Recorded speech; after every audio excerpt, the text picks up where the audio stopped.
سلام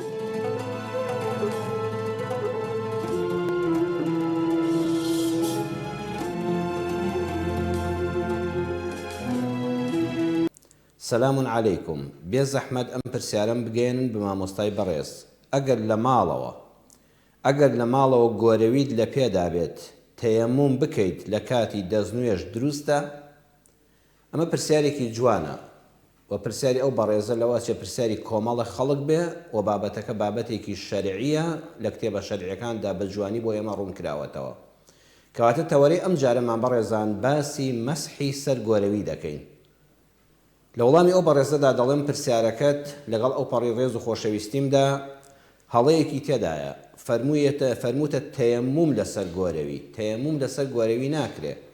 تەیەموم بابەتێکی تایبەتە. ئەو بابەتە لە شەرعا پێی دەڵێن مەسح عەلە الخوفەین، دەستهێنانی تەڕ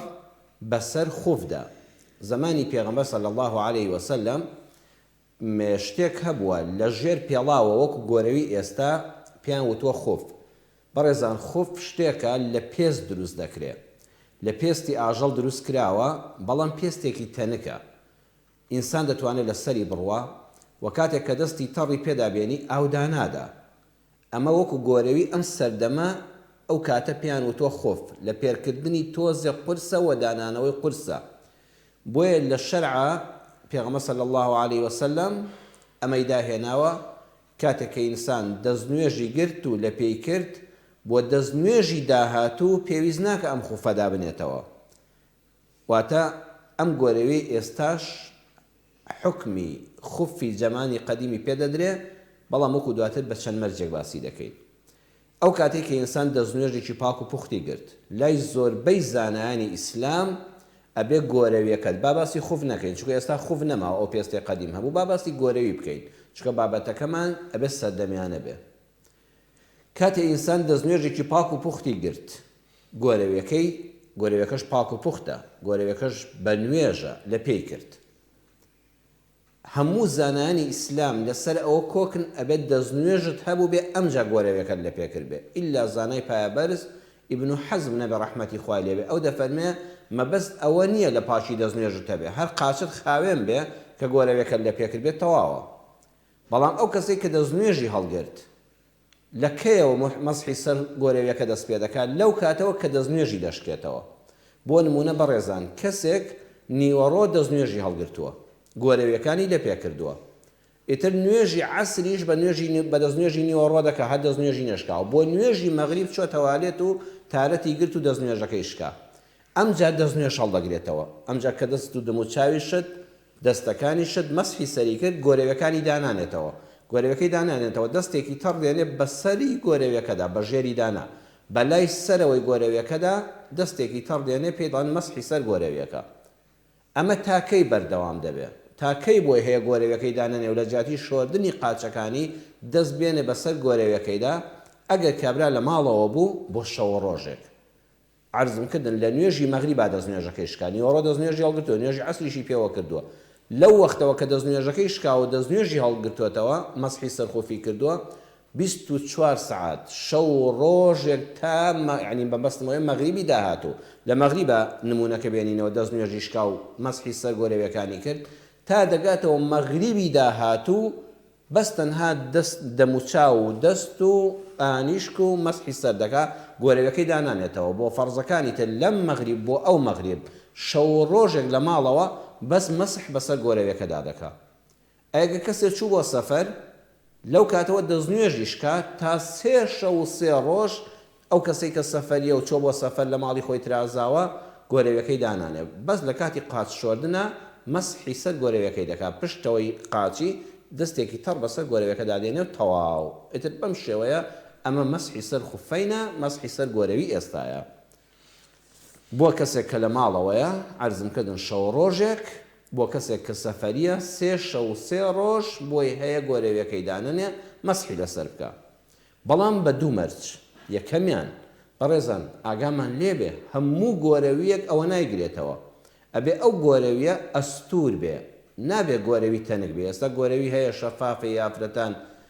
گۆرەوی هەیە ئیکڕان پیاوان، یعنی ئەوەندە تەنکە دەستت بە حاڵتەڕ بێ لە هەستەکەی یەکسەر پێستەکە تەڕ بوو.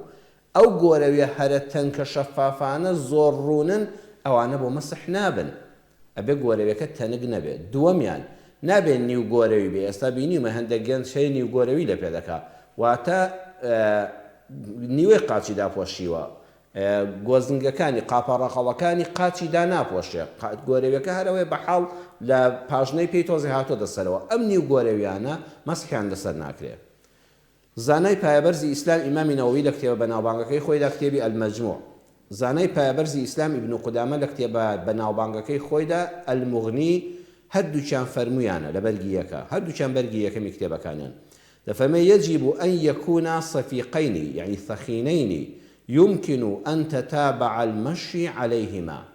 وأن يكونا ساترين لمحل الفرض. فەرمویانە ئەو گۆرەویەی کە مەسحی لەسەر دەکرێت ئەبێ ئەوەندە ئەستور بێ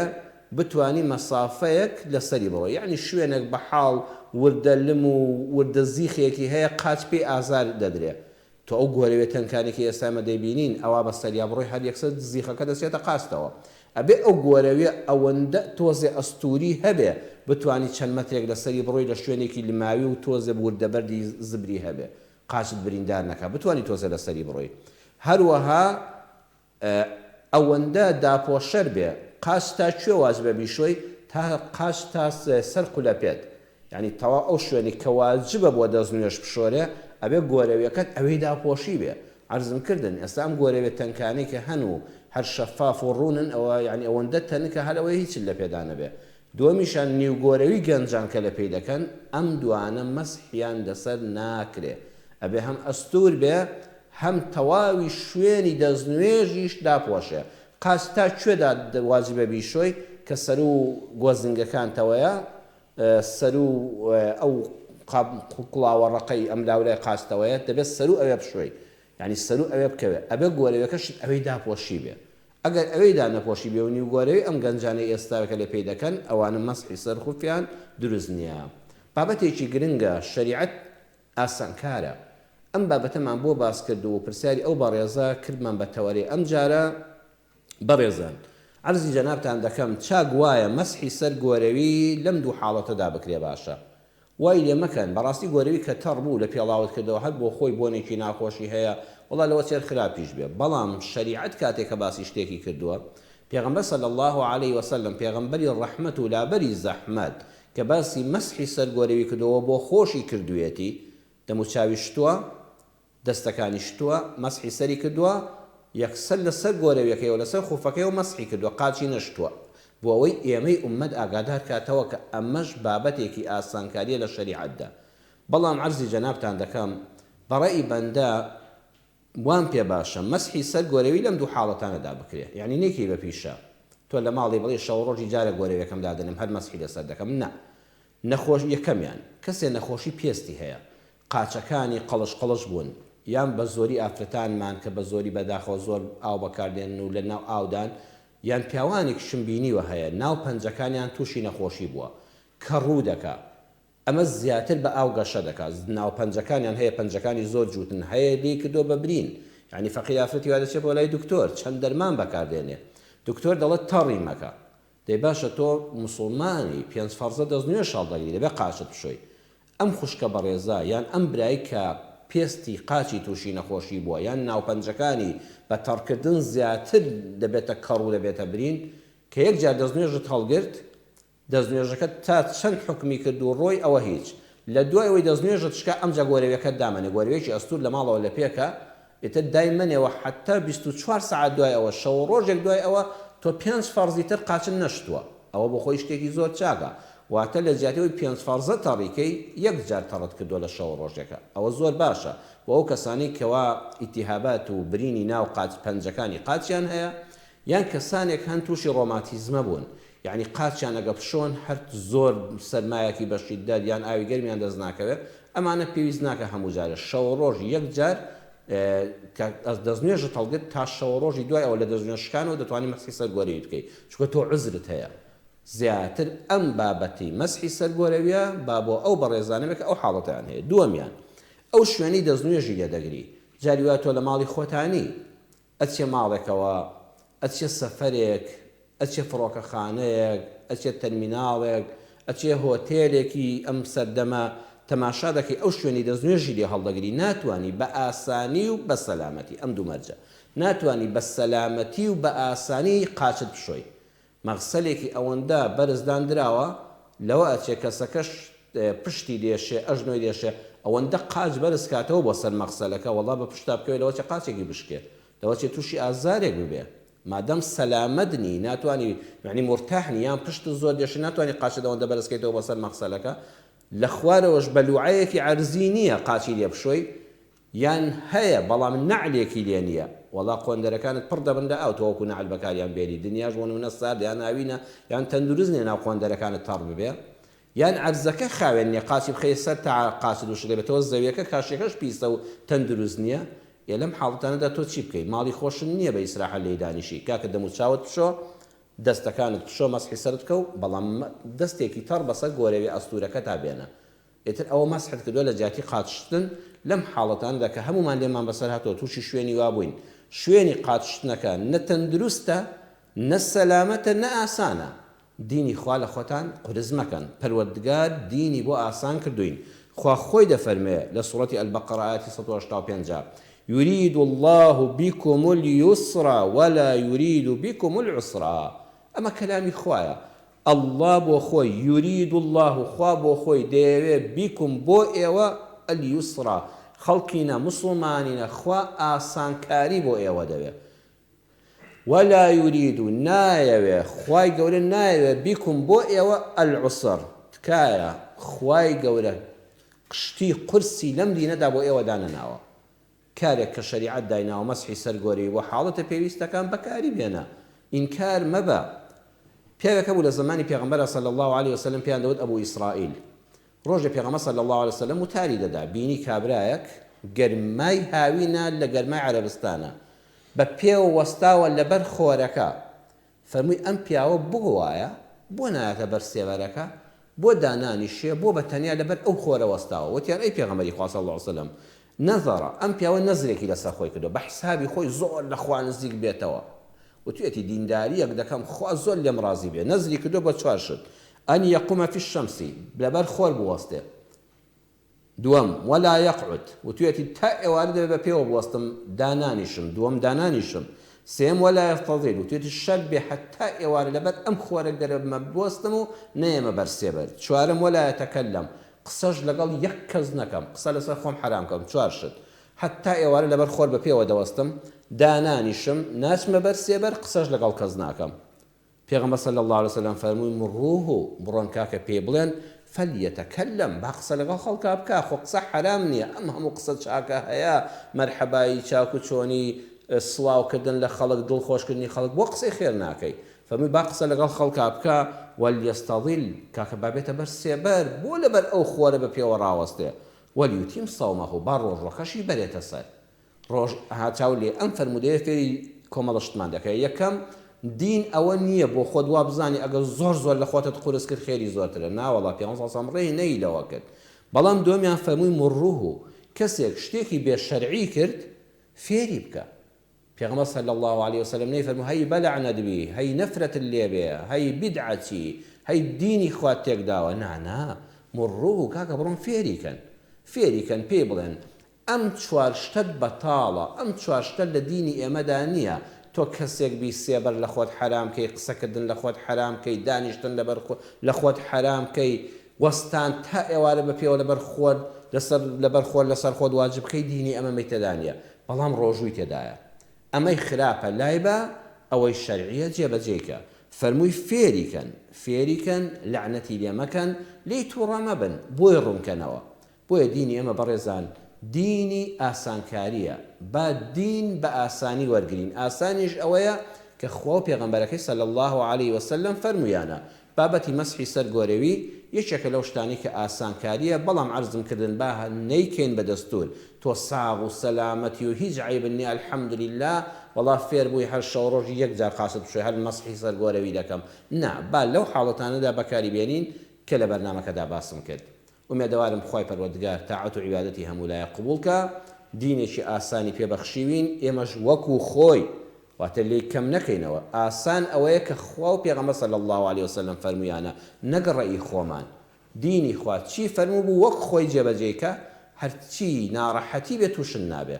نەلێی زیادکە نەلێی کەمکە وەکو خۆی ئەسڵی سنت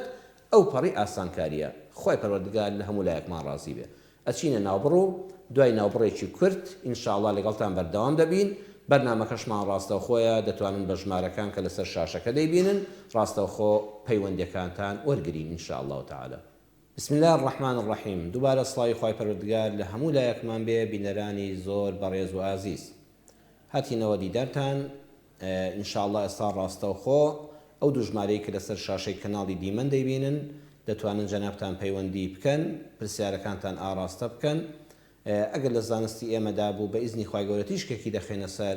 ئەگە پرسیارەکەی جەنابیشتان لە ئاستی زانستی بەندەدا نەبوو ئەو کاتە ئینشاءالله ڕێنماییەکی خێرتان دەکەین و ئەڵین بە ئاشکرا دڵین ئەو بابەتە نازانین چاوەڕێی پەیوەندیەکانی جەنابتانین ئێستا وەزەم پەیوەندی یەکەممان لەگەڵا بەڵێ دایکی کەیوان خوشکی بەڕێزم فەرموو السلام عليكم. عليكم السلام ورحمة الله وبركاته دادی جان. دەنگ باس مامۆستا جان باشی. خوا لە ڕازی بێ خوشکە باشەکەم خوای گەورە چاک بۆ هەموو لایەکمان بکا بە گەورەی و ڕەحمەتی خۆی. خوای گەورە لە توش ڕازی بێ. لەگەڵ ئێوەی بەڕێزیشە دادی جان. وەڵای مامۆستا پرسیارم هەیە ئەگەر پرسیاری یەکەمت گوێبیستم خوشکە باشەکەم فەرموو دادی جان. مامۆستا بۆ نوێژی عەسر ئایا سونەت لە پێش یەکرێ؟ بەڵێ نوێژی عەسر سونەتی لە پێشەوە. بەڵێ. بەڵێ دووەم پرسیارشم دوو لە ڕووی جەنابەت فەرژین بێ لە ڕووی جەنابەتان سەگ لای ماڵمان هەیە ئەنجا منیش ئەچم خواردنیان بۆ بەم یانی تووتکە سەگن زۆریشن بەس خۆیان ینی کە خواردنەکەیان بۆ بەم بەرەو پیریم دێن جار وایە خۆیان بە جلەکە مەکەوێ ئایا گەڵاوە بێ یان نا بەسەر چاو ئیشەڵە پەیامەکەت گەیشت بەڵێ پرسیاری سێمت ماوە ئەوەش یعنی من تووتکەکانم زۆر پێ جوانە کە ئەلێم ماشەڵەها جوانن ئایا بێت کەڵاڵێم بەڵێ تەواو پرسیارێکی جوانە وایە مامۆستاشم هەیە بۆ کەسانی کە نوێژ زۆر زۆر بە سەریعیەکەن ئەنجا من زۆردا پێیان ئەڵێم یعنی بڵێنی با دوور نەڕۆن ئی خۆمانە ئەلێم نوێژەکەت ئاوها مەکە تو زۆر سەریعی نوێژت قبول نابێ کەچی لەبەر دڵی گرانە پێی ناخۆشە خوازدادەتەوە قسەیەکی جوان پێوەتۆ نیشەڵای مەشتیشکی دەخێنە سەر ڕاستە دەستەکان خۆش بێدایکی خێوان بۆ پرسیارە جوان و بەجێیەکانت خوشکە باشەکەم خواگەدارە بێدایکی من پەیوەندێکی ترمان کاکە محەممەد فەرموو برای بەڕێزم کاک محەممەد فەرموو الو باڵە کاک محەممەد گیان گوێ بیستین فەرموو قوربان بەڕێزی منم کات و باش ئەم کاتەی جەنابتان باشتر کاکە محەممەد گیان حەزێر نەبێت پرسیارێکمان هەیە پرسیارەکەت فەرموو برا شیرنەکەم مامۆستا گیانم کات و باش ئەم کاتەی جەنابتان باشتر خوای گەورە کاتەکانمان پڕخێر و بەرەکەت کاک محەممەد مامۆستا جان دوو پرسیارمان حەزێری شاتر لە کاش دەگرم و لە خزمەتتان بەسەر چاوان ئەزیزم پرسیار یەکەمت فەرموو وەڵایی ئێمە مامۆستا تقریبا 10 ساڵە زەواجم کردووە بەڵێ تقریبا لەم مدەی 10 ساڵە ئەمە بۆ حەوت ناڵەتێ خوای گەورەی تر پێنجی لێ سەنینێتەوە جوانی پێداوین هەل بمبورە لە بار چوونیان کە لە دایک بوون مردوون نا مامۆستا جانی تیاتی تا 5 مانگ و 4 مانگ و 3 مانگ ڕۆژەی تر خوای گەورە وەریگرتوێتەوە یا ڕەبی خوای گەورە ئێستا دوو منداڵتان ماوە دا پرسیارەکەی من ئەوەی ببوو لەبار لە کاری تووشی بینانش نەکرێم خزمەتان فەرموو ئایا ئەو مناڵەکە بوو هەر کە لەزگی دایکە کە بوو خۆڵکی کرد بەڵێ نانە تاکو و مانگ دوو مانگ تا 4 مانگ 5 مانگ ڕۆشتون بەڵێ ئایا ئەو مناڵە ئەکرێت لە قەبرستان بینێژیان ئاسای لە هەشتێکی غێری قەبرستان بینێژی ئەو پرسیاری یەکەمە بەڵێ پرسیاری دووەمت پرسیاری دووەم بگورە لە شەگرم پرسیاری دووەمیش بەڵێ فەرموو ئایا ئەو مناڵە بۆ دوا ڕۆژ بۆ قیامەت بۆ بڵێن بۆ ئەڵەن کە 4 مناڵیان 5 مناڵ ئێتر لە بارچین بێ باش شێوەیەک بێت بەڵێ ئایا لەو دنیا بۆ دایک و باوک دەگەڕێ نیشاندەر بن بۆ بەهەشت پرسیارێکی جوانەوەتە شەفاعەتت بۆ دەکەن لە قیامەتە بۆ دایک و باوکیان بەڵێ بەسەر چاو چاو خۆش بێ زۆر سپاس لە کاری توشم گێ خۆی گەورە ئێوەش سەلامەت کە کاکە محەممەد جان مناڵەکانیش تەمەند درێژکە خۆی گەورە سەلامەتتان کە زۆر سپاس بۆ جەنابیش بە ناوێویشەوە ڕێستەیە خوشکی بەڕێزم دایکی ئازیز بەڵێ مامۆستا سەلام عەلەیکم. عەلەیکم السەلام و ڕەحمەتوڵڵاهی و بەڕەکاتوه دادەیگەن بەڕێستان چۆن خوشکە باشەکەم خۆی گەورە لە ڕازی بیا ڕەبی زەحمەت نەبێ پرسیارێکمەیە فەرموو پرسیارەکە دادەیگەن لەبارەی چێشتە نوێژەوە بەڵێ ئەڵێن گوایە گەر بەیانی نوێژت کرد خەوتیەوە لەسەر نوێژەکەت کرد و خەوتیەوە تا سەعات نۆ نابێت چێشتە نوێژکەی شتی وا هەیە؟ بەڵێ کاتی چێشتە نوێژ بەسەر چاو بۆ دڕون دەکەمەوە ئەڵێ ئەگەر نەخەویتەوە احتیاجی هات کاتێ دیکەی بەس کە خەوتیەوە ئەبێ سەعات نۆ بە دووە چێشتە نوێژ کرد بەسەر چاو پرسیارەکەت جوانە ئیشەڵا دایکی ئازیز گوێ بگرە بە ئیزنی خوا وەڵامێکی جوان و قەنەعەت پێکەرت دەدەمەوە بە ئیزنی خوای گەورە بەسە سپاس دەکەم دەستخۆشیتان یەکەم ڕێستەیە دەستی جەنابیشتان خۆش بێ و پرسیارە جوانەکەت خوشکە باشەکەی من خوا لەگەڵ بێ دادەگەن خواگەداری هەموو دایک بێ یا ڕەبی حاجیە مونیرە خوشکی بەڕێزم فەرموو سلامی خوار لەبێ مامۆستاگیان باشی سڵاوی خوا لە دادە حاجیە حاڵی جەنابتان چۆنە شکر باشن ئینشەڵڵا باشە بین لەگەڵ ئێوە ئینشاءڵڵا لەگەڵ هەموو مسڵمانان فەرموو من حەزەکەم دوای نوێژی بەیانی بەڵێ قورئان بخوێنم جا کە قورئان ئەخوێنم بە لای ئەیخوێنم شتێکی جێ بەسەرما ئەڵێن با خەبەریان نەبێتەوە پێیان ناخۆشە ئەڵێن ئەوە دروست نییە بمبورە قورئان دەخوێنی چۆن دەیخوێنی قورئان ئەخوێنم دوای نوێژی بەیانی زۆر حەزەکەم قورئان بخوێنم لای دایخوێنم لایەکی بچووک و شتێکی جێ بەسەرما و بە بێدەنگ کەسی گوێی لێم نییە کەسیڵێن نابێ بۆ چاو خراپە بەسەر چاو ئینشەڵڵا قەت چاو زەعیف ناوێت بەرەکەتی قورئان بە قوربانە ئینشەڵڵا وەڵامێکی باش دەبەمە سەرت دەکەم بەس ئەڵێم ئەگەر تەیمون کە من نەخۆشم زۆر نەخۆشم ئەگەر بەیانیان زوو دەستنوێژ نەشم تەیمون کەم ئەبێ ئاوی گەرمتان نییە لە ماڵەوە نەوەڵە کارەبە هەیە وەڵا خۆ ڕاست دەکەی ئێمە شەروین بەزی ئینشەڵڵا حاجی مونیرە پرسیارەکەت جوانە و هێندێک بەڕێزی کەش پرسیاریان کردووە تەوەرەی داهاتووم ئەگەر بماین و خوای پەروەردگار تەوفیقیدا بەرنامەی داهاتووی زنجیرە باسی خۆشەویستی ئینشاءڵڵا ئەم جومعەیە یعنی جومعەی داهاتوو کە دێتەوە ڕێک و بەرنامەیەکتان تایبەت لەسەر تەیەموم بۆ باز دەکەم باشە بەس قورئانەکە کەس قورئانەکەم نووسیوە بەسەر چاو پرسیارەکە خۆم ئەخوێنومەدا پیرگیەوە خوێنمە بە حرف دەخوێنمە تا گەیشتمەتەوە ئێستا خەتمی ئەەکەم دەخوا بەزیانی ئەگەر کەسرە و زەمەکانی هیم نەکەم گوناحم ناگا خێرمەکە بە زۆر زۆر هیلاگە بن بە ئیزنی خوا دوو جار ئەجرتە ئێستا دڕونکردنەوەشت دەدەمە بە ئیزنی خوای گەورە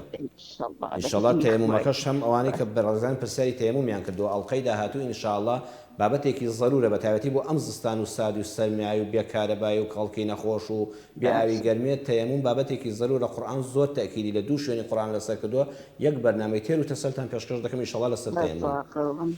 حاجی مونیرە خوشکە باشەکەم دای حاجی خواگەدار بێ یا ڕەبی ئەجمعین ئینشاءڵڵا لەگەڵ جەنابیشت و ئەولادی بەڕێزی شدا خوای گەورە پارێزێ خوا لەگەڵ خوشکە باشەکەم دایکی من خوا لەگەڵ بێسەر چاوم پەیوەندێکی ترمان دایکی عەبدوڵڵا فەرموو خوشکە باشەکەم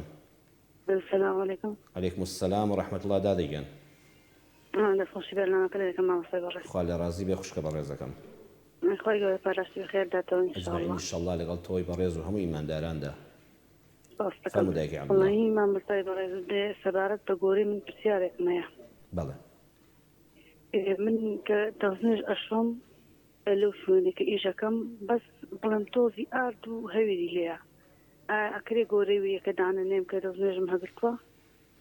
ئەو ڕۆژانی کە دەچی بۆ ئیش بەڵێ یعنی ناڕەحەتە لە کاتی دەستنوێژ شەڵگرتنەوەدا قاچەکەت بشۆی شوێنەکە دوا گونجاو نییە وەڵاهی زەروێ کارەبان نییە زەروێ ئاوی سارتە ئاوە بەسەر چاو ئینشاءڵڵا بۆ دڕون دەکەمەوە مامۆستای بەڕێز وەڵاهی ببورە تخوا پێویستمان بە دوعای خێرە ئینشاءڵڵا بەیەکەم فەتح سەدر بەخراوات خوا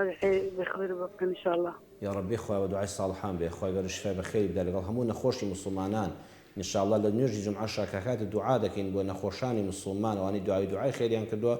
نەخۆشی بە ڕێزیشتان دایکی عەبدوڵڵایەکێک دەبێت لەوانە یا ڕەبی خوای گەورە بە بەرەکەتی ئەم کاتە ئەم شەوە پیرۆزی جومعەیە یا ڕەبی خۆش فای بەخێری بۆ بنێرێ ناوی پیرۆزی ئەشافی الله شافیە یا ڕەبی بە شیفای خۆی شیفا بۆ هەموو نەخۆشی مسلمانان و نەخۆشی جەنابیشتان بنێرە بە ئیزنی خوای گەورە ئین شاء الله. السلام علیکم. عەلەیکم السلام وەرەحمەتوڵڵاه دایکی عەبدوڵڵاه خوشکە باشەکەم. کاک محەممەد فەرموو براشینەکەم. مامۆستاگیان سەلام عەلەیکم. عەلەیکم السلام وەرەحمەتوڵڵاهی وبەرەکاتوه کاک محەممەد. مامۆستاگیان دوو پرسیارم هەیە. پرسیاریەکەمت فەرموو قوربان. مامۆستاگیان من سایقم لە هێڵی کەرکووک. بەڵێ. زۆربەی جار ئەو مزگەوتە جگە لە مزگەوتە کوردیەکان نەبێ ئەو مزگەوتانی کە عەرەبنشینی ناکرێتەوە جاری وایە لە ڕێز و قەدرمێ بۆ احترامێ بۆ جاری وایە میز ئەەکەین مەجالمان نییە بۆ دەست ئاومان مەجالمان نییە ئایا جلەکانم ئەگەر قەترێکی بەرکەوێ بێنوێژ نابن دوایی قەترێ میزی بۆ نمونە ناتوانم مزگەوت نییە لادەم پەنایەکەوە دیوارێکەوە شوێنێکەوە لە پەنایەکەوە دیوارێکەوە ئاوێکل نیسێ بەکار بێنم دواتر چی بکەم ئەگەر پاشە میزی قەترێکە بێ بەسەر چاو پرسیارێکی جوانە کاک محەممەد ئینشەڵڵا بۆ ڕوون دەکەمەوە گوێ بیست بیدا درێژەی بەرنامەکەدا ئینشاءڵڵا بەسەر چاو. دووەمیش مامۆستاگیان پەیوەندی بم بابەتەوە نییە زۆر حەزم کرد ڕۆژگارێت تەلەفۆنێکت بۆ بکەم هەنێک کتێبی بەسوودم بۆ مناڵەکان ئەوێت. واللهی کاکە محەممەد من لە خزمەتان بەس بڕوام پێ بکە لە کۆمەڵە کەناڵی تریژ وتومە من هەل لە ماڵیشەوە مۆبایلم نییە تۆزی گوێسکەی ناوەم ئیتیهابی هەیە زۆر جا تووشی سەرسوڕان دەبم ئەو دکتۆرە بەڕێزانەی کە کتێبەکانم پێ بڵێ والله زۆر حەزەکەم بیکڕم تقریبا ساڵێک بێ کتێبخانەیەکم کردووە والله دەستخۆشی لێ دەکەم الحەمدولله سوپاس بۆ خوای گەورە خۆزگە هەموو ماڵە کتێبخانەیەکی تێدا بووە ئەو ماڵی کە کتێبخانی تێدا نەبێ هەژارە منداڵەکان دیاڕەبی تەمەنیان پڕبەرەکەت و درێژ بن و خوا بە نازی دایک و باوگەمیشە پەروەردەیان کاو ئەوان بۆ ئێوە بێڵ ئێوەش سایە و سێبەر بن لەگەڵ دایکیا بۆ ئەوان تەمەنیان چەندە الحەمدولله. واللهی مناڵەکان خوانی برە مامۆستاگیان چوارمان هەیە خوانی بڕێ الحەمدولله خوای گەورە تەمەنیان پانزە و سیانزە و دە و چوار. بەڵێ تەواو یعنی لە پۆلی نۆوە هاتانە والله پرسیارێکی جوانە حەزەکەم کتێبێکی بە سوود بێ ڕۆژگارێک بێ خۆشم نەمێنێن ئیسفادەی لێ بکەن بەسەر چاو ئینشاءالله بە ئیزنی خوای گەورە من ڕوونکردنەوە دەدەمێ بە ئیزنی خوای گەورە. کاکە محەممەد دەستەکان خۆش بە سپاس بۆ تەلەفۆنەکەت بۆ پرسیارە جوانەکەت خوای گەورە سەلامەتتان کە. ڕێزان ببوورنەوە زەمە بێت دوا پەیوەندیمان بێت لە بەرەوەی کە وەڵامێکی دروست و تۆزێت تێر و تەسەر بدەینەوە ئەوانی کە پرسیاریان کردووە دایکی نازم دەکەینە دوا پەیوەندیمان. سلام علیکم. عەلەیکم السلام وەرەحمەتوڵڵاه خوشکی بەڕێزم. باشم مامۆستای بەڕێز. خوا لە ڕازی بە دادەیجان خوشکە باشەکەم. مامۆستا بەڕێز کوڵەکەم هەیە تەمەنی 27 ساڵە ئەوە هەر نادێهۆز بەکاردێنی سادە من جارێ نازانم چی لێ بکەم. چی بەکاردێنێ؟ مادەهۆز بەر. بەداخەوە 28 ساڵە و مادەی هۆش بەکاربێنێ. بەڵێ بەس لەکن ئامۆژداکەی پێ ئامۆژداکەی پێ ئەوەی کرد.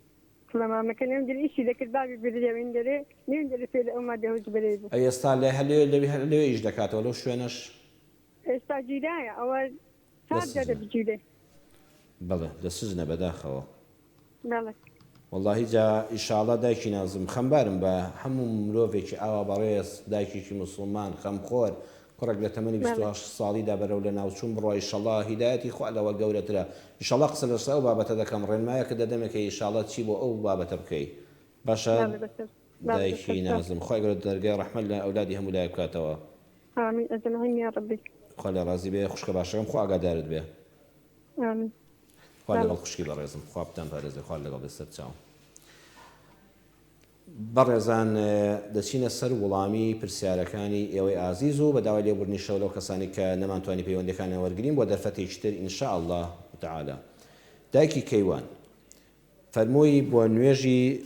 سنەتی عەسر لە پێشەوە هەیە؟ بەڵێ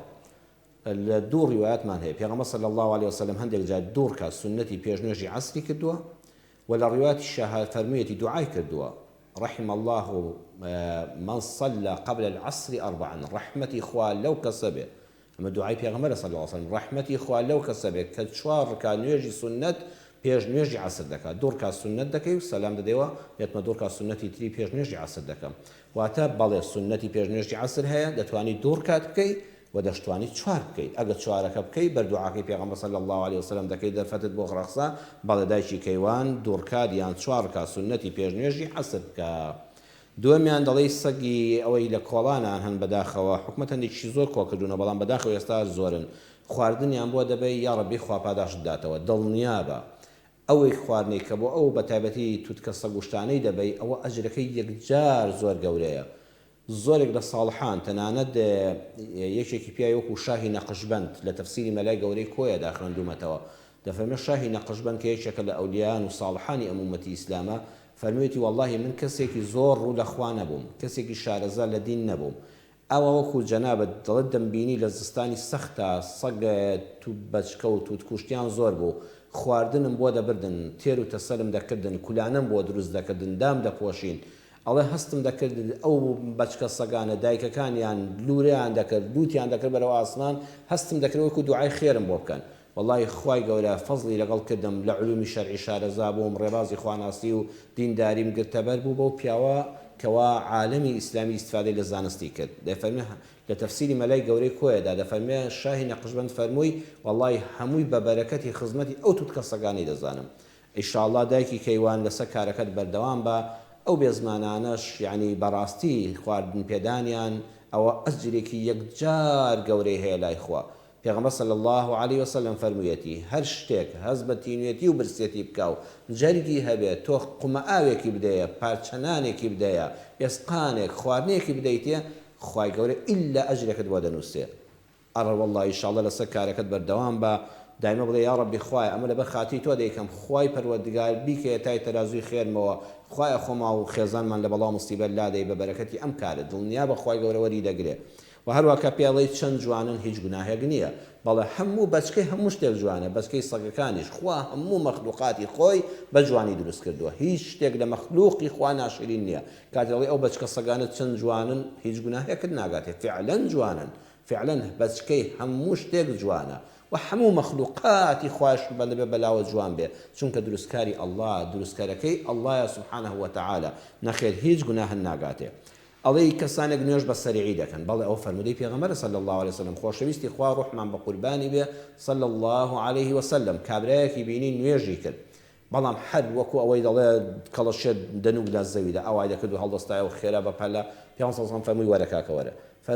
فەرمووی بەڵێ ئەی پێغەمبەری خوا صلی الله عليه وسلم دیارە دوای نوێژی جەماعەت بۆ کە هاتەوە ئەو فرێی جەماعەتی مزگەوت نەکەوتۆ نوێژەکەی بەتەنیا کردووە فەرمووی ئێرجع فەصەلی فإنەکە لەم توصەلی کاکە بگەڕێەوە نوێژەکەت دەست پێ بکەوە چونکە بەخوا ئەمە نوێژ نەبوو کردت کابرا دەستی کردەوە نوێژکردن بە هەمان شێوە فەرمووی سەلامی دایەوە فەرمووی وەرە برام بڕۆ نوێژەکەت بکەوە فإنەکە لەم توصەلی تۆ نوێژێکە نەکرد کە خوا قبوڵیکە ئەمە نوێژی شەرعی نییە سێەم جار هاتەوەتی ئەی پێغەمبەری خوا ڕوحم بە قوربانت بێ بەخوا من لەمە زیاتر نازانم لەوەتی نوێژ دەکەم ئاوایە پێغەمبەر صلی الله عليه وسلم بانگی کرد بۆی ڕوون کردەوە کە دەبێ فاتحە ڕێک و پێ خوێنی کە چوویتە سەر ڕکوع سبحان ربی الأعلى ئەبێ ئەوەندە بوەستی هەتا پشتت ڕێک دەبێ يعني هیوای ڕکوع دەبێ خێرا هەڵدەستێتەوە يعني ئەو فەقەراتانە هیچی نەبوون کە هەستایتەوە سەمیع الله لمن حەمیدە خێرا ناوێ بڕێ بۆ سوزدە تۆزێ بوەستە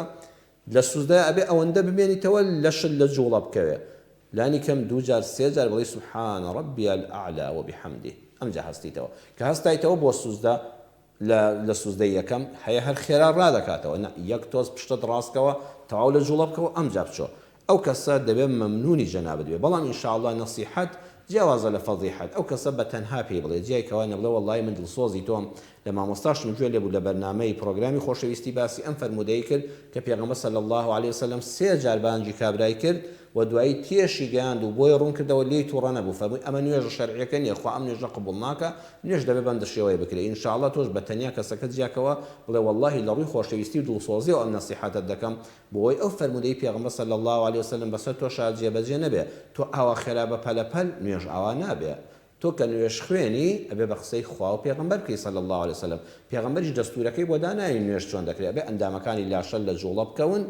ئیتر بەو شێوەیە نوێژەکەت بە ئیزنی خوای گەورە قبوڵ دەبێ خوا پاداشت داتەوە نەسیحەتی خێرت کردووە و ئەو کەسەش کە خێری پێدەوترێ ئەبێ زۆر مەمنون بێ گەورەترین هەدیە و دیاری ئەوەیە کەسێک هەڵەیەکمان بۆ ڕاست کاتەوە لەبەر خاتری خوا بە زمانێکی شیرین بە تایبەت پەیوەندی بە عیبادەتەکانمانەوە هەبێ ئەبێ دوعای خێری بۆ بکەین و زۆریش مەمنون بین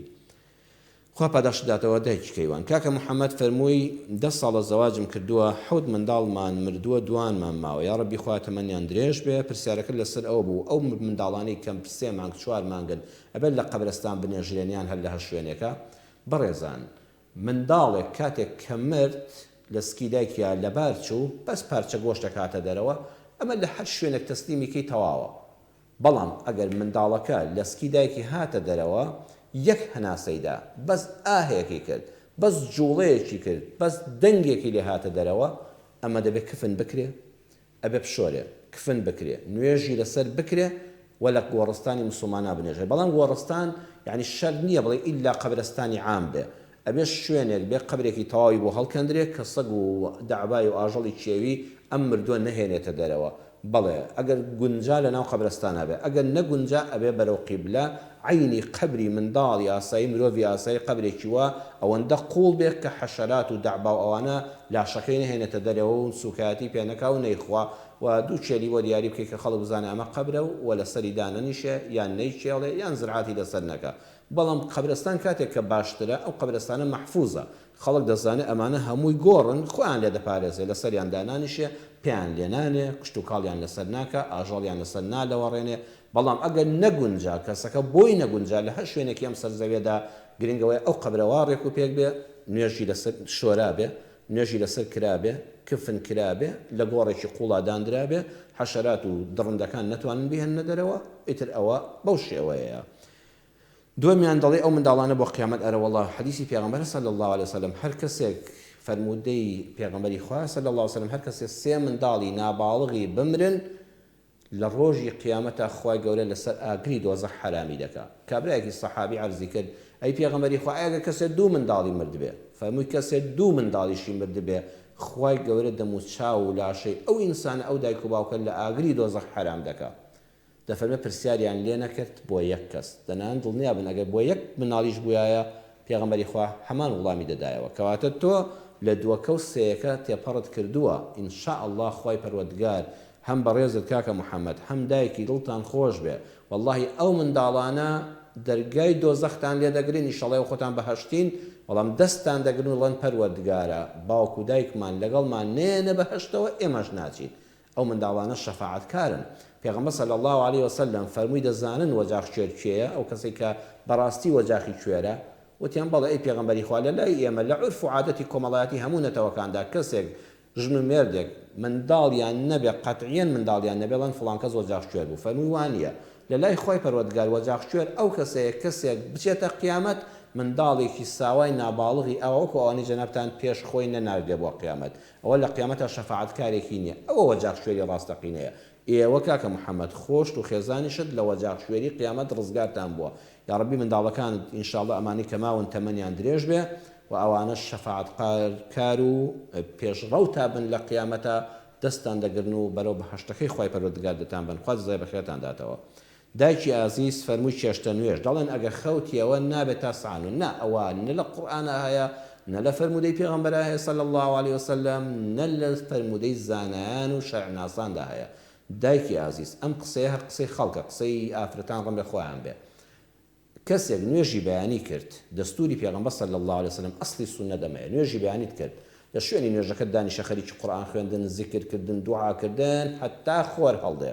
کە خۆر هەڵات یەکسەر نوێژی چێشتەنگامەکە تا خۆرەکە ڕمێک بەرز دەبێتەوە یعنی بۆ نمونە نیو سعات دوای خۆر هەڵاتن ئەگەر سعات حەوت ئێستا وا حسابکەین سعات حەوت خۆر هەڵدێ تۆ سعات حەوت و نیو نوێژی چێشتەنگاو بکە سعات حەوت و نیو خۆر هەڵدێ و بە تەواوەتی دنیا ڕووناک دەبێت تۆ نیو سعات دوای ئەوە چارەگێک دوای ئەوە سعات هەشت نوێژی چێشتەنگاوەکەت بکە بەڵام ئەوەی بڵێ وەڵا خەوتمەوە ئیتر مادام خەوتومەوە نابێت کە خۆر هەڵات و لەسەر شاخەکان بەرز بۆەوە تەواو زەوی ڕووناک بۆەوە چارەگێک نیو سعات دوای خۆر هەڵاتن نوێژ بکەم دەبێت ئیلا بچمە سعاتنەوە ئەمە نەقسەی پێغەمبەرە صلی الله علیه وسلم نەقسەی شەرعزانانی ئیسلامە هەر قسەیەکە خەڵک خۆی داهێناوە دانیشی باشترە حتا وەختی نوێژی چێشتەنگا و خەوتیشیەوە هیچ فەرق ناکە هەر وەختێ خۆر بە تەواوەتی هەڵات لەسەر شاخەکانە تەواو دەرچوو و دنیا گەرم بوو ئیتر ئەو کاتە نوێژی چێشتەنگا و دەست پێ دەکات خۆ ئەگەر کەسێ بچێتە کاتی سعات نۆ ئەوانە باشتر واتە زەوی تەواو گەرم ببێ ئەمجا نوێژی چێشتەنگا پێ بەڵام هەیە دەچێت بۆ دایرە دەچێت بۆ دەوام دەچێت بۆ خوێندن دەچێت بۆ دوکان ئیتر ئەوەندە تاخیریان لەوێ بۆی ناکرێت هەر وەختێک کە دنیا تەواو ڕووناک بۆەوە تیشکی خۆر بڵاو بۆەوە چارە جەدە دەقا نیو سعات لە دوای خۆر هەڵاتن وەختی نوێژی شەشتەنگاوی تۆ دەست پێ دەکات و لەو کاتەوە دروستە بیکەی ئەو قسەی کە جەنابەت باست کرد ئەوە تەنها قسەی خەڵکی ترە دایکی ئازیز خوای گەورە لە بەرەکەتی نوێژی چێشتە توێژ نوێژی چێشتەنگا و سەڵاتی دوحا بێبەش نەبین. حاجی منیرە فەرمووی حەز دەکەم دوای نوێژی بەیانیان قورئان بخوێنم یا ڕەبی ڕەحمەتی خوا لێبێ ئەوە قورئانە و ئینە قورئان الفەجر کان مەشهودا قورئان خوێندنی بەیانیان لە ناو نوێژە لە دوای نوێژی بەیانی دانیشتن بەرەکەتی خوایە. جەنابەت دەفەرمووی شتێک بەسەر خۆما دەدەم بۆی کەس ناڕەحەت نەکەم دەنگ بەرز نەکەم و ڕەحمەتی خوا لێبێ خەڵک مافیەیە لە ناو خێزانەکەدا دوای نوێژی بەیانی ماندۆ بخەوێتەوە ئەوە مافێکی ئاسایی خۆیەتی نابێت کاتێک کەسێک کە خەوت ئێمە نە بە زیکرکردن نە بە قورئان خوێندن نە بە گڵۆپ هەڵکردن لە سەری عەزێتی بدەین تۆ بە خۆت بەلایەتێکەوە دادەنیشی کەس مافی نییە ڕێگەت لێ بگرێ واللهی خەمن نەبێت چاوت کز نابێ هەر چاوێک لەسەر قورئان بێ ڕاستە یعنی تشکی کس بۆ چاو خراپە ئەمە لە ڕووی عیلمیەوە ڕاستەقینەیە بەڵام تۆ دانانیشیت 3 سعات 4 سعات خەڵک بەدیار مۆبایلەوە ئەوە چاوت دەکوژێ گەنج هەیە و پیر هەیە و بەتەمەن هەیە بەداخەوە حاجی منیرە هەیە لە تەمەنی جەناب تا بەدیار شاشەی فەیسبووکەوە ئەوە چاول لە ناو دەبا 3 سعات و 4 سعات ئەم مۆبایلە دێنە دەبا بێخێر تووشی شەڕ دەبێت تووشی خێر نابێت تۆ کە کەلامی خوا لە بەردەستایە یا ڕەبی ڕەحمەتی خوا لێبێ خەمی چاوەکانت نەبێت بەو قورئانی پەروەردگارە ئەو کەلامە هەر کەسێ سەیری کات چاوی ڕۆشن دەبێت اینجا تۆ چەند سعاتیش دانانیش وا سعاتێک خوای گەورە لێت قبوڵ کات توانات هەبوو ئینشاءڵڵا بەردەوام بە گوێ بە قسەی کەس مەدە ماڵەکەشت عەزیز نەداوە خوا خێرت بنووسێ ئەنجا دڵی تۆزە بە ناڕەحەتی فەتح و زەمەکان جارێ هەڵی تێدا دەکەم قەی ناکات تۆ هەوڵی تەواوی خۆتت داوە زۆر ماندوو بووی پێغەمبەر صلی الله علیه وسلم دەفەرمێ ئەو کەسانی لە کاتی فێربوونی قورئان و قورئان خوێندندا ناڕەحەت دەبن 2 ئەجریان بۆ دەنووسرێ تۆ کە تەواوی هەوڵی خۆتت داوە بەڕاستی بیخوێنیەوە بەڵام جاجا تووشی هەڵە بووی و پێی ناڕەحەت بووی خوای گەورە لە جیاتی ئەجرێک 2 پاداشت بۆ دەنووسێ إنشاء الله حاجی منیرە خوای گەورە پاداشت داتەوە لەسەر قورئان خوێندنی دوای نوێژی بەیانیانت بەردەوام بە. دایکی عەبدوڵڵا دەڵێ لەو شوێنەی ئیشی لێ دەکەم ئایا دروستە بە گۆرەویەوە ئەگەر تا بتوانی لە کاتی دەستنوێژە قاچەکانت ڕێک و پێک بشوێ باشە بەڵام دایکی عەبدوڵڵا ئەگەر زانیت بەڕاستی ئاوەکە زۆر ساردا یان ناو پەنجەکانت وەکو عەرزم کردی زۆرێک لە خوشکان ناو پەنجەکانیان کەڕووی کردووە خەریکەری دەبێتە برین یان زۆر ناڕەحەت دەبێ شوێنەکە دوایە قاچت ئارداوی دەبێتەوە وەکو پێویست ناتوانانی پاکی پارێزی ئاساییە ئەو ڕۆژانی دایکی عەبدوڵڵا چوویە سەر ئیش گۆرەوەکە تۆزە بە ئەستور بێ و قاچی تەواو داپۆشی بێ لە جیاتی قاچشتن ئەو ڕۆژانی کە زۆر سارد و سەرما بوو ئاوی گەرم و ئەوانە نەبوو مەسحی سەر گۆرەوەکەت بکە قەی ناکە ئەوە فەرمودەی پێغەمبەری صلی الله علیه وسلم لەسەرە و ئەوە ڕوخسەتێکی خواییە وەریگرە ئینشاءالله خوای گەورە پاداشت داتەوە. کاک محەممەد فەرمووی سایقم لە کەرکووک ڕاست دەکەی جاری وایە بەداخەوە مزگەوتەکان وەکو پێویست ناکرێنەوە یان شوێنی بێزگە لە مزگەوتەکان مزگەوت نەبێ هەر تەوالێت بێ ئەوە حکومەت لە هەموو گەڕەجێکە بەڕاستی ئەو بابەتێکی زەرورە. کاک محەممەد شتێکی باشی وروژاند خۆزگە شارەوانیەکان واجبی سەرشانیان بوو لە بازاڕەکاندا لە گەراجەکاندا واللهی بەڕێزان زۆر زەرورە تەوالێتی گشتی هەبێ پاک و خاوێن بێ یعنی خەڵک بە پوختی یعنی ئەمە شتێکی زۆر مرۆڤیە هەموو مرۆڤێک لە پیاوان لە منداڵان لە ئافرەتان پێویستی بە چوونە سەر تەوالێت و قەزای حاجەتی خۆی هەیە شتێکە هیچ عیبەیەک تێدانێ مە مرۆڤە هێشتنەوەی بەڕاستی ناڕەحەتت دەکا یعنی گە بتەنانە مزگەوتی لە بەرهەندێک شت داخرێ ئەوە شارەوانی بەو ئەرکە لە هەموو شار و شارۆچکەیەک لە هەموو بازار و گەراجێک و شوێنە گشتەکاندا تەوالێتی گشتی هەبێ واجبی حکومەت بۆ ئەمە جێبەجێ بکە بەڵام ئێوە بە هەر حاڵ کاک محەممەد دەفەرمێ جارێ دەچێت شوێنێکەوە پێویستی خۆت جێبەجێ دەکەی کاک محەممەد مادام لەو شوێنەدا شەرع دایناوە دەفەرمێت لە شوێنێکە میزەکەت بکە با بە کوردی بڵێن میزەکەت بکە کە بەردێک نەبێ یعنی بە بەردێک یامەکە بە دیوارێک یامەکە پێت هەڵپڕژێتەوە ئەگە بای دەهات بەڕێو ئاڕاستەی بایەکە دامەنی شەو پڕیشکەکانت بۆ بێنێتەوە یعنی ئەمانە ڕاستچاوکە دەفەرمێ پێغەمبەر صلی الله علیه وسلم فەرموویەتی شوێنێکی لمین هەڵبژێرە گڵێک بێت کە هەڵی مژێ ناوجایەک بێت کە هەڵی مژێ یعنی بە بەردێکی دووس یامەکە بە بلۆکێک یامەکە بەرەو ڕووی ئاراستەی بامەیکە ئەنجا پاشان خۆشە تووشی وەسوەسە مەکە مەگەر ئیلا چاوت لێبێ بە یەقینەوە پەڵەیەکی گەورە میس هەڵبەزێتەوە و ڕێک بە شڕواڵەکەت کەوێ بە پانتۆڵەکەت کەوێ بە پێستەکەت کەوێ ئەمە واجبە ئەو شوێنە بشوێەوە بەڵام هەر لە خۆ گومان دروست مەکە وەڵڵای لەوە چە پڕیشکم پێڵ پەڕی بێت ناخێر هیچت پێڵ نەپەڕیوە ئەو شتانی کە بە چاو نامبینی خۆ تووشی وەسواس مەکە ئەو شوێنەی عەرزم کردی کە ئەو بەولە ئەو میزەی لێ دەکرێت گرنگ ئەوەیە شوێنێکی ڕق نەبێ پێت هەڵپڕژێتەوە ئەو شکۆڵ کاتە دڵنیای کە لە نوێژ چووە شوێنێکی فشەڵ و عەرزێک ژیایەک شتێک هەڵ بژێرە یان ئەگە کلێنسێکی زۆر لا و کلێنسێکدانێ لەسەر کلێنسەکە ئەو هەڵی دەمژێ نایڵێ بەرەو ڕوود بێتەوە نایڵێ بەرەو لەشت بێتەوە بەرەو شڵواڵ و پانتۆڵەکەت بێتەوە ئەو کاتانە شت ورد مەکەنەوە مەگەڕێ بە لەشی خۆتا بزانی داخۆ ئەبێ پڕشتێکم بەر نەکەوت پێ نەخێر ئەسڵ وایە هیچت بەر نەکەوتووە خوا نەخواستە بەری شت کەوت پێش شەرع عەفوی لەو شتە وردانە داوە کە بە چاو نابیندرێن و با تووشی وەسوەسە نەبی دوێمیان دەستت خۆش بێ ئەڵێ کتێب بۆ منداڵەکان لە نوێی بنەڕەتی بەرەو خواردن خواتەمەنیان پڕخێر و بەرەکەت کە ئەو ماڵی کە کتێبی شەرعی و دینی تێدا بخوێندرێتەوە بە ئیزنی خوای پەروەردگار ئینشاءڵڵا بەرەکەتی تێدەکەوێت ئێستا من کتێبەکان چونکە ئەوەندە زۆرن ناتوانم بڵێم کتێبێکی دیاری کراوە بەڵام هەر ئەوەی کە کاکە محەممەد تۆ کتێبخانەیەک لە ماڵەوە داناوە دڵنیا بە بەرەکەتی خوا ڕووی لە ماڵەکەت کردووە دەستەکانت خۆش بێ بەڕاستی بوونی کتێبخانە بەتایبەت بۆ منداڵەکانت ئەوە سەدەقەی جاریە منداڵەکانت بیخوێنەوە هەر خێرت بۆ دەنووسی لە دوای مردنی شت تەمەند درێژ بی ئینشاءڵڵا هەموومان دەمرین لە دوای مردنی شت ئەم کتێبە تا بمێنێتەوە منداڵەکانت موسڵمانێک مامۆستایەک ئافرەتێک پیاوێک کەسێک بیخوێنێتەوە تۆ لە قەبرەکەشا خێرت بۆ دەنووسرێت بەڵام هەوڵ بدە لە ماڵەکە تا زنجیرەیەکدانێ بۆ نمونە تەفسیرێکی قورئان هەبێ ئێستا تەفسیری ئاسان هەیە تەفسیری ڕۆشن هەیە تەفسیری ڕێبەر هەیە ئەو تەفسیرە کوردیانە تەفسیرێکی کوردیەکی ئاسان بۆ منداڵەکان با لە ناو کتێبخانەکەدا هەبێ ئێستا فەرمودەکانی پێغەمبەر صلی الله علیه وسلم ئەم کتێبانی زنجیرەی بەهای فەرمودە هەیە بەهای فەرمودە 6 کتێبی دەرکردووە لە بازاڕە ناو کتێبخانەکان هەیە هەندێک کتێبی فەرمودەی پێغەمبەر صلی الله علیه وسلم با لە کتێبخانەکە تا هەبێ ڕۆژی پڕشنگدار هەیە کتێبی مامۆستا عەبدوڵڵای هەرتەلە ڕەحمەتی خوای لێبێ لە فیقی ئیمامی شافعیدا یەک کتێبی بچکۆلێت تەواوی باسی نوێژ و دەست نوێژ و تەیەموم و ڕۆژ و حەج و عومرە و کڕین و فرۆشتن بە ئاسانترین شێوە شتێکت فێر دەکات يعني أم كتابانيان بو بكرة لتفسير لحديث بيغمبر صلى الله عليه وسلم لمذهب إمام الشافعي لفقه الشريعة دا أم بابتانا شتێکی زۆر باشن کتێبەکانی ئەدهم شەرقاوی کتێبی زۆر باشن لە بازارە بپرسە بڵێ کتێبەکانی ئەدهم شەرقاوی کە کراون بە کوردی نووسنگەی ڕێنوێن لە سلێمانی بۆ هەولێریشی ناردووە کتێبەکانی ئەدهم شەرقاوی کتێبی زۆر باشن یعنی ئەو تەمەنانە ئیستیفادەی لێ دەکەن و زۆر جوانیش لێ حاڵی دەبن هەمووشیان کراون بە کوردی بە ئیزنی خۆی گەورە با لەناو کتێبخانەی منداڵەکاندا هەبێ عەقیدەیەکی سەلامەت فکرێکی میانڕە و دوور لە توندوتیژی و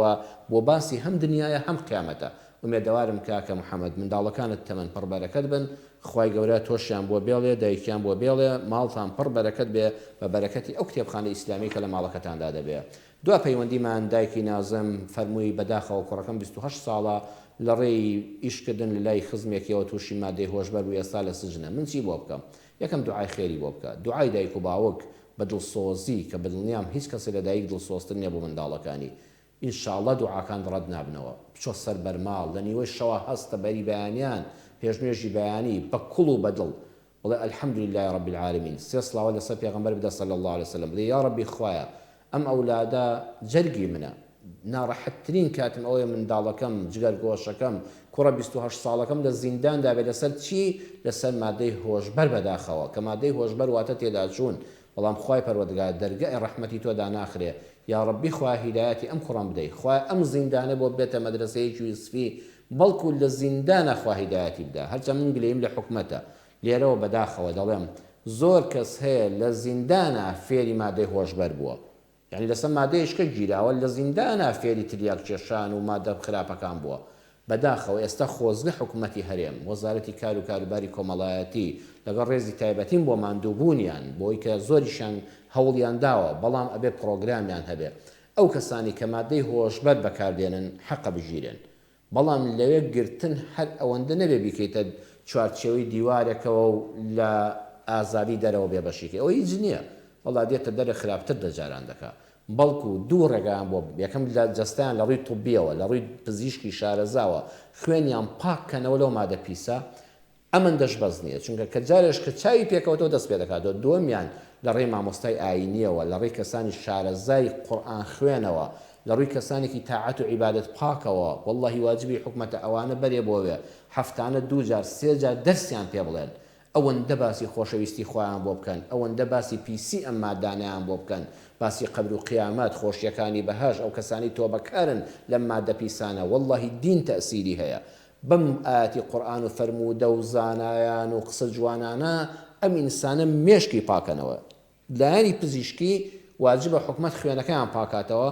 لە ڕووی معنەوی و دڵ و دەروون و عەقیدەوە واجبە مامۆستایانی ئاینی شارەزای دڵسۆزی زمان شیرین بڕۆن لەو شوێنانەدا واجبی حکومەتە بیان بە